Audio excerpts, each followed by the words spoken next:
What's going on, YouTube? It's Derek, YouTube channel Fast FZ09. Little of a different style video for you guys today. I'm trying my hand at a voiceover. I've had some people ask me recently, what are my overall first impressions of the new suspension I've recently purchased and installed on my 2014 Yamaha FZ09. Thought this might be a good format to talk about it briefly. I will do a more in-depth video in the future, but this is just kind of an initial first impression take on the bike and how it feels with the new stuff. So as you can see, it's got different fork caps.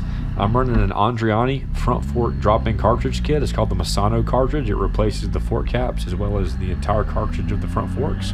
In the rear, I'm running a K-Tech Razor R Light rear shock. This is a road I'm really familiar with. It's a good road to test suspension on, just kind of warming up the tires, knocking any crud, any rubber boogers that are on the tires off before we get to the good stuff. So this road is only 5 or 6 minutes long. It's not real long in duration, but in that 5 or 6 minutes, there's a lot of stuff that really tests suspension. First off, the road is smooth to start off with, and then as the road progresses, the further down that you get towards the end, it almost turns into like a supercross track. There's a lot of potholes, a lot of uneven pavement, and a lot of bumps. You've got some sections, like starting out here at the beginning, you've got a section, a little hill crest here.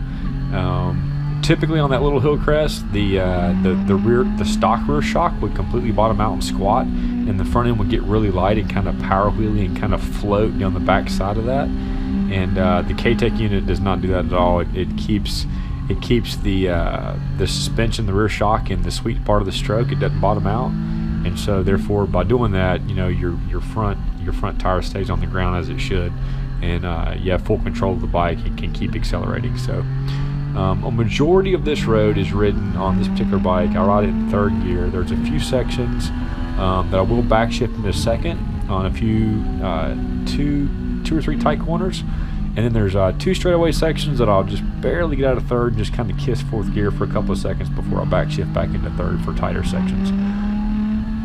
Overall impressions of the suspension, it is a vast improvement over stock. I do think you can ride the stock stuff. You can ride it fast. You can commute on it. You can even do track days on it. Is it going to be as good as aftermarket? Without a doubt, no. Aftermarket is definitely a vast improvement. The main improvement with the front forks is a lot of people complain on the FC with the stock setup about drastic brake dive.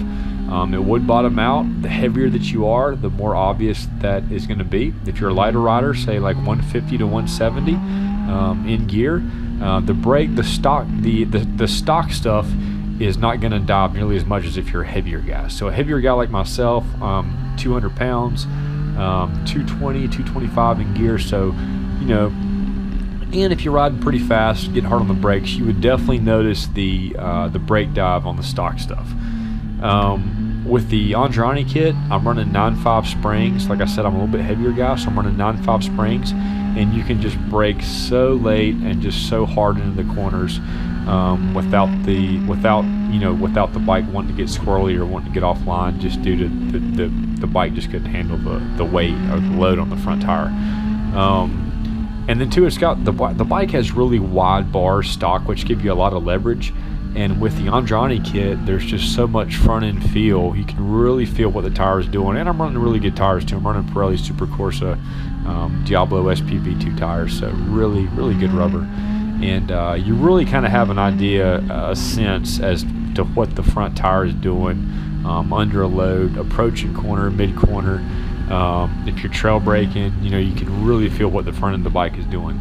And then at the rear, with the K-Tech, there's a lot of really sharp areas of this particular section of road that there's like a lot of chatter, almost like braking bumps that you would encounter on track somewhere.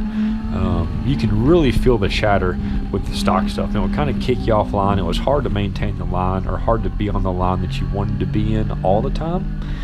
You could do it, but just not 100% of the time with the stock stuff. That's a big complaint a lot of guys have with the stock rear shock. With the K-Tech unit, there is no squat in the rear. Like I said, it's set up for my weight, it's valved for my weight, but also it's just the quality of the components is higher. And there's no squat, there's no squish in the back. You can really feel what the rear tire is doing. and mainly like exiting corners, or you put your hard on the gas, rolling on throttle, or rolling over like a hill crest or something.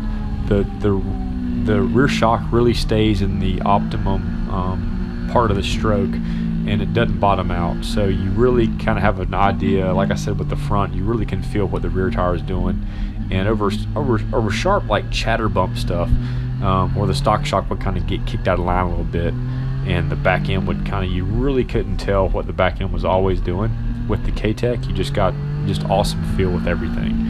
But like I said, this is just an initial impression. This is only the second day I've ridden this stuff when this was filmed, so I've got 2 days on it. I'm liking it, but I'm sure I'll do a more in-depth video in the future. But overall impressions are good. Vast improvement over stock. Kind of completes the bike a little bit. But if you guys like this style of video, let me know in the comments, or like and subscribe to the channel. Give me an idea, give me some feedback maybe on what you guys would like to see as far as another voiceover, if this is a format that you guys like. So suspension's awesome, and thanks for watching.